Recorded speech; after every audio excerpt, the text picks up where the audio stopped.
जिला मुख्यालय से करीब 12 किलोमीटर दूर बोदल में NH 552 पर स्थित उगाल पुलिया तेज बारिश के चलते बह गई है। इससे राजस्थान का मध्य प्रदेश का कनेक्शन कट गया है। मंगलवार देर रात से शहर में हो रही बारिश से कई इलाके जलमग्न हो गए हैं। घरों में 5 फीट तक पानी भर गया है। सवाई माधोपुर रेलवे स्टेशन पर पटरियां डूब गई हैं। गाड़ियों को धीमी गति से निकाला जा रहा है और ये तस्वीरें आई हैं। आप देखिए किस तरीके से रेलवे स्टेशन जलमग्न नजर आ रहा है। घरों में पानी भरा हुआ है, सड़कें तालाब बन गई हैं, पुलिया टूट गई है और जिसकी वजह से मध्य प्रदेश से जो संपर्क है वो भी कट गया है। तो अलग अलग जगहों की ये तस्वीरें हम आपको दिखा रहे हैं। सवाई माधोपुर की ये तस्वीर है जहां पर अब भारी बारिश के बाद क्या हालात हैं। आप तस्वीरों से अंदाजा लगाइए कि जिस तरीके से जलभराव की स्थिति देखने को मिल रही है, अब उससे आम जनजीवन प्रभावित होता हुआ नजर आ रहा है। मुश्किल में जिंदगानी है, सैलाब का ये कहर है, सड़क समंदर बन गई है। जनता अब घरों के अंदर रहने को मजबूर हो गई है।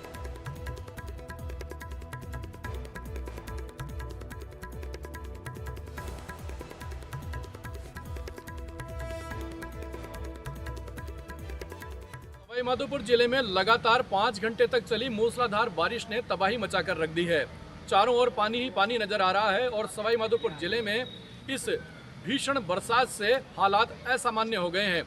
50 साल के इतिहास में पहली बार देखने को मिला है जहां सवाई माधोपुर रेलवे स्टेशन पर पटरियां हैं वो पानी में डूबी हुई हैं। इस वक्त आप देख सकते हैं ये सवाई माधोपुर रेलवे स्टेशन का नज़ारा है जो कि आपको एक नदी की शक्ल में यहाँ पर दिखाई दे रहा होगा, लेकिन ये नदी नहीं, ये सवाई माधोपुर का रेलवे स्टेशन है। प्लेटफॉर्म नंबर 1, 2, 3 और 4 पूरी तरीके से जलमग्न हैं। जो पटरियां हैं वो पूरी तरीके से पानी में डूबी हुई हैं। रेल के जो कर्मचारी हैं उनको भी काम करने में बड़ी परेशानियों का सामना करना पड़ रहा है। कुछ लोग हमारे साथ में हैं, आइए उनसे भी बात करते हैं। क्या और किस तरीके की बारिश है आप इस बार देख रहे हैं? ऐसा तो मैंने पहली बार देखा है। शहर में भी बहुत ज़्यादा हालत ख़राब है। शहर में क्या किस तरीके के हालात हैं? मकान ढह गए, जानवर डूब गए, कई गायों को 2 गाय तो हमने बचाई है वैसे पकड़ के, और सामान बह गया पूरे, रेलिंगें टूट गई, मकान ढहने पे आ गए, हॉस्पिटल डूब गया पूरा। हॉस्पिटल में मशीनें सवाई माधोपुर की हॉस्पिटल की क्या स्थिति है? हॉस्पिटल की बहुत बुरी स्थिति, पार्किंग में पूरी गाड़ियों में पानी भर चुका है और लेबे वगैरह सब जो प्राइवेट है बाहर 5 लाखों का नुकसान हो गया। बेसमेंट के अंदर जिनकी लेबे की मशीनें थी सब कुछ डूब चुका है। गवर्नमेंट क्वार्टर है जो हॉस्पिटल में, जिसमें डॉक्टर वगैरह रहते हैं, नर्सिंग स्टाफ रहते हैं, उनके पूरे बेड वगैरह, टीवी वगैरह सब खराब हो चुके हैं। सवाई माधोपुर रेलवे स्टेशन पर आप खड़े हुए हो, रेलवे स्टेशन पर क्या किस तरीके की स्थिति देख रहे हो आप? हालत ऐसी है कि पानी पानी दिख रहा है चारों तरफ।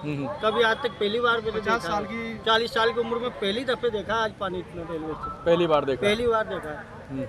कई बार बरसात तो कभी आ गई पर ऐसा पानी नहीं आया कभी आज के बाद। तो जैसा कि बिल्कुल देखा जा सकता है कि लोग बता रहे हैं कि 40 और 50 साल के इतिहास में सवाई माधोपुर में पहली बार इतनी बारिश हुई है, जिसके चलते हालात असामान्य हैं। ग्रामीण क्षेत्रों में भी बाढ़ के हालात हैं वो लगातार बने हुए हैं। जिला प्रशासन अपने स्तर पर राहत और बचाव कार्य लगातार कर रहा है, वहीं मूसलाधार बारिश का दौर अभी भी लगातार जारी है।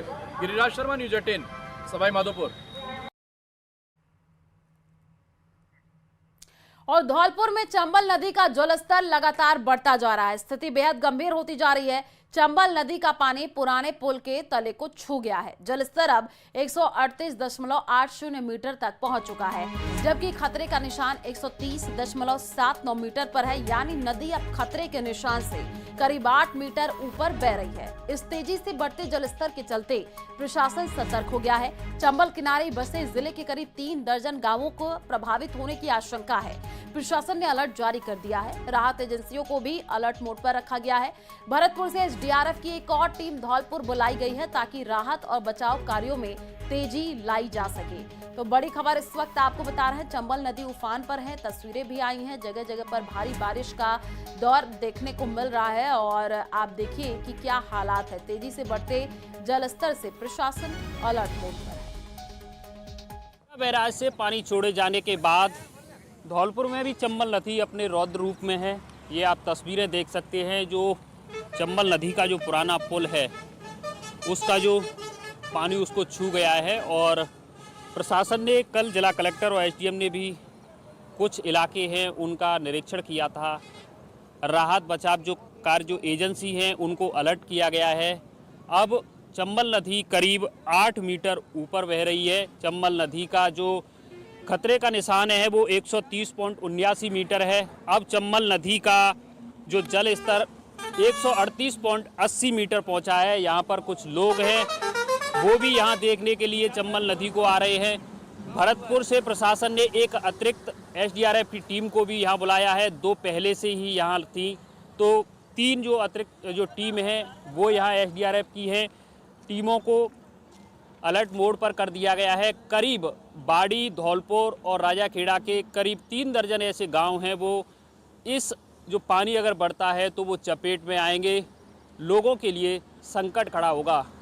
हरबीर शर्मा, न्यूज़ 18, धौलपुर। और राजधानी जयपुर में झमाझम बारिश का दौर लगातार जारी है। सुबह से ही राजधानी जयपुर में जम करके बारिश हो रही है। द्रव्यवती नदी नाले उफान पर हैं। बारिश के चलते राहगीरों को अब परेशानी हो रही है। सोडाला, बाईस गोदाम, रामबाग सचिवालय, पानीपेच, कलेक्ट्रेट, रिद्धि सिद्धि चौराहा, ओटीएस, अजमेर रोड पर जाम के हालात बन चुके हैं। तो पिंक सिटी से जो तस्वीर आई है सुबह से ही, आप देखिए किस तरीके से भारी बारिश की वजह से सड़कों पर जलभराव की स्थिति नजर आ रही है। बारिश के चलते अब राहगीरों को भी परेशानी हो रही है। राजधानी जयपुर की तस्वीर है जो कि हम आपको स्क्रीन पर दिखा रहे हैं। और बारिश के चलते कई जगह जो है जाम की स्थिति बनी हुई है। जानकारी ये मिल रही है कि सोडाला, बाईस गोदाम, रामबाग सचिवालय, पानीपेच, कलेक्ट्रेट, रिद्धि सिद्धि चौराहा और साथ ही साथ ओटीएस और अजमेर रोड पर जाम के हालात बन सकते हैं। तो अगर आप उधर से निकल रहे हैं तो जरा सावधान हो जाइएगा, क्योंकि ये ऑफिस जाने का टाइम है, लोग घरों से बाहर निकल रहे हैं, तो जाहिर सी बात है जो है ट्रैफिक का उनको